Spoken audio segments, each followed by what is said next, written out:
গত 15 তারিখে শাহরাইল উচ্চ বিদ্যালয়ে একটি ছেলে এবং মেয়ের আপত্তিকর ভিডিও নিয়ে কথা ওঠে।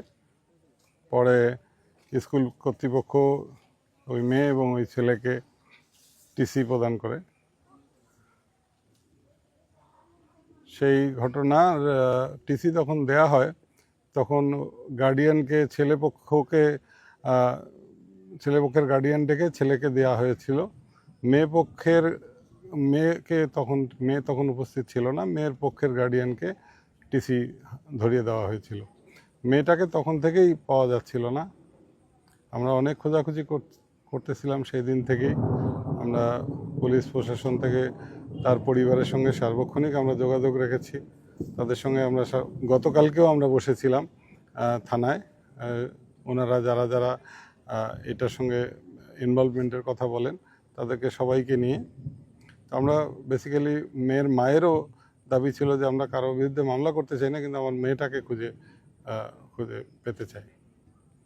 তো আজকে আমরা বিকেলে সংবাদ পেলাম যে এই জামিতা ইউনিয়নের এই পার্শ্ববর্তী একটা চন্দননগরের একটা জঙ্গলের মধ্যে একটা মেয়ের লাশ পাওয়া গেছে।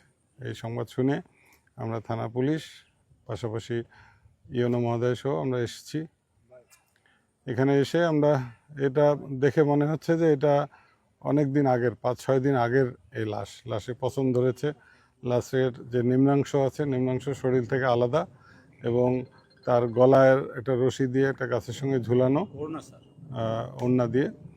আর ওই মেয়ের যে স্কুলের যে ইউনিফর্মের কালারের যে বোরখা, ওই বোরখা পরিহিত ছিল। ঘটনাস্থলের পাশে তার স্কুল ব্যাগটাও ছিল। এটাতে আমরা কনফার্ম হচ্ছি যে এটা ওই মেয়েরই লাশ।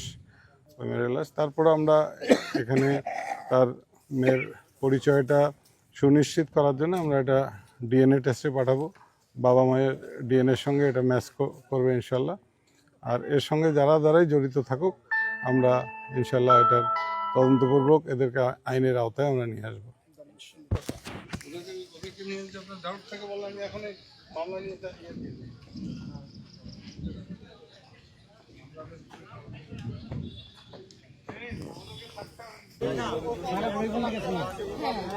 নিচে একজন লোক দাঁড়ায়, আপনি স্কুল ড্রেসটা কিন্তু এই পর্যন্ত মাটি পর্যন্ত আছে, এই ওয়ার্ড দেখতেই শুনেছি।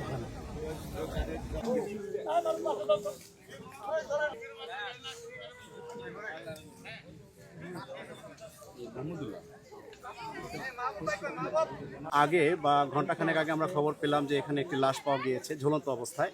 তো যখন এলাকাবাসী প্রশাসনকে ফোন দিয়েছেন, জানিয়েছেন, ধন্যবাদ জানাচ্ছি আমাদের ইউনো মহোদয়কে এবং আমাদের থানার ভারপ্রাপ্ত কর্মকর্তা সাথে সাথে প্রশাসনিক সকলকে নিয়ে এখানে উপস্থিত হয়েছেন এবং দ্রুত পদক্ষেপ নিয়েছেন। তো আমরা প্রশাসনকে অনুরোধ করব এর সঠিক তদন্তের মাধ্যমে, সঠিক বিচারের মাধ্যমে বাংলাদেশে একটি এমন একটি বিচার হবে যাতে ভবিষ্যতে আর কেউ এরকম নৃশংস হত্যাকাণ্ড না করতে পারে। হত্যাকাণ্ডেরও তো একটা সীমারেখা আছে ভাই। নাভির নিচের আলাদা অংশ, উপরের বডি আলাদা অংশ, আর একটা মাংসপিণ্ড আলাদা অংশ, এরপরে আবার মনে হচ্ছে পুড়িয়ে দেওয়া হয়েছে। তো আমরা মনে করি এটা শুধু একটি মেয়ের লাশ না, এটা একটি বাংলাদেশের একটি খুবই শোচনীয় অধ্যায়। প্রশাসন অবশ্যই এর ভালো হস্তক্ষেপ নেবে এবং এর দ্রুত বিচার হবে ইনশাআল্লাহ।